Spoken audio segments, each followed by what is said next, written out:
Number 1 से अंदर आके सीट आ गई है। सभी को नमस्कार।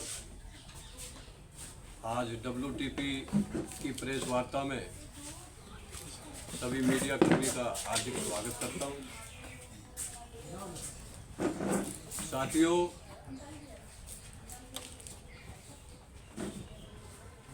देश में अति पिछड़े और पिछड़े वर्ग के 60%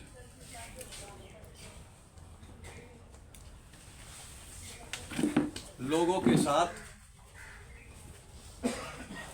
क्रीम लेयर का विधान लगाकर कैसे 93 से लेकर 2023 तक सरकारी नौकरियों में, स्कूल और कॉलेजों में उनका हक छीना जा रहा है। आज मैं क्लीमर पर बात करूं। साथियों, बीपी मंडल के द्वारा 1990 में मंडल आयोग का गठन हुआ था और मंडल आयोग की मांग की गई थी।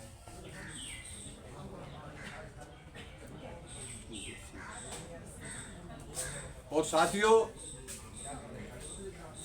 1993 में जाकर बड़े संघर्ष के बाद, बड़ी आगजनी के बाद, बड़े बलिदानों के बाद 1993 में मंडल आयोग का फैसला लागू हुआ।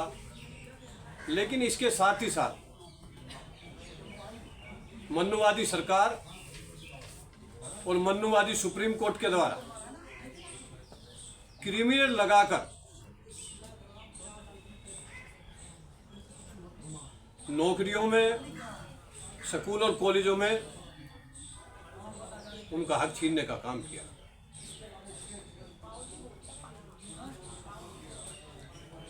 साथियों,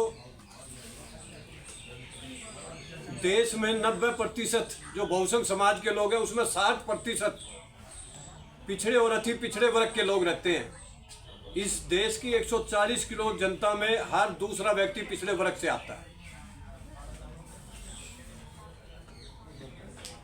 लेकिन आज सबसे ज्यादा डाका और हकमारी पिछड़े वर्ग के साथ है। तो आज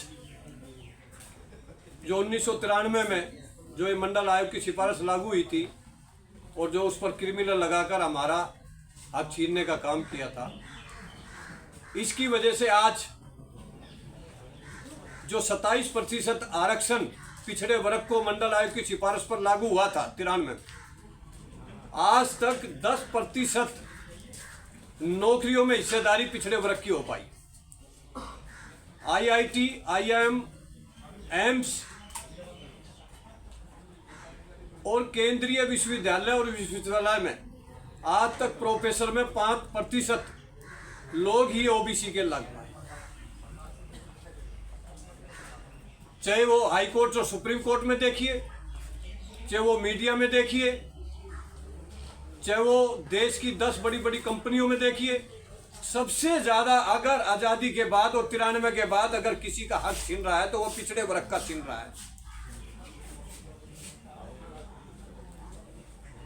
तो मेरा आज प्रेस वार्ता के माध्यम से वर्तमान में जो मनुवादी सरकार बैठी हुई और मनुवादी जो सुप्रीम कोर्ट बैठा हुआ, उनसे मांग है कि क्रिमिनल के प्रावधान को खत्म किया जाए या इसको 15 लाख की, जो 8 लाख की लिमिट है, इसको 15 लाख लिमिट किया जाए और ओबीसी का जो 27% आरक्षण है, इसको 40% आरक्षण बढ़ाया जाए इसको, ताकि पिछड़े वर्ग की संख्या के हिसाब से नौकरियों में, स्कूलों में, कॉलेजों में पिछड़े वर्ग के बच्चों को इसका लाभ मिल सके। साथियों, कहीं ना कहीं आज SC, ST, OBC, CBC के बच्चों को NFS नोट फाउंड सूटेबल के बहाने से भी उनकी नौकरियों में, सुरन समाज के बच्चों को कॉन्ट्रैक्ट पर रखकर और बाद में कोर्ट का बहाना बनाकर उनको लगातार 93 से अब तक रेगुलर काम करने का काम किया जा रहा है। कहीं ना कहीं हमारी नौकरियों को जनरल बच्चों को दिया जा रहा है। तो मेरा आज इस प्रेस वार्ता के माध्यम से इतना ही कहना है कि पिछड़े वर्ग की जो 60% हिस्सेदारी है उसका आरक्षण 40% बढ़ाया जाए 27 से बढ़ाकर, और जो क्रीमिलियर अगर नहीं हटाया जाता है तो क्रीमिलियर की 8 लाख से 15 लाख की क्रीमिलियर की सीमा की जाए, वरना पिछड़े वर्ग के लोग अब दोस्त और दुश्मन की पहचान कर चुके हैं और रोड पर निकल चुके हैं। और जो आज वर्तमान में पिछले 10 साल से एक ही बात पूरे देश में चल रही है, सबका साथ, सबका विकास, सबका विश्वास। लेकिन हमें तो ऐसा लग रहा है पिछले 14 से लेकर 23 में 10 का विश्वास और 90 का विनाश हो रहा है। क्यों? ये देश का प्रधानमंत्री अपने को ओबीसी कहता है। हमें पता है कि उसने मुख्यमंत्री रहते हुए उसने ओबीसी में अपने को डलवाया, क्योंकि स्वर्ण समाज से आते हैं। उन्होंने छल किया ओबीसी के साथ, लेकिन फिर भी ओबीसी का प्रधानमंत्री होने के बाद जातिगत जनगणना के अंदर SC ST के साथ ओबीसी की जनगणना की जो मांग उठ रही है पूरे देश में, तो ओबीसी की जनगणना क्यों नहीं हो रही? क्या ओबीसी इस देश का मूल निवासी नहीं? क्या ओबीसी वोट देकर इस देश की सरकार नहीं बनाता?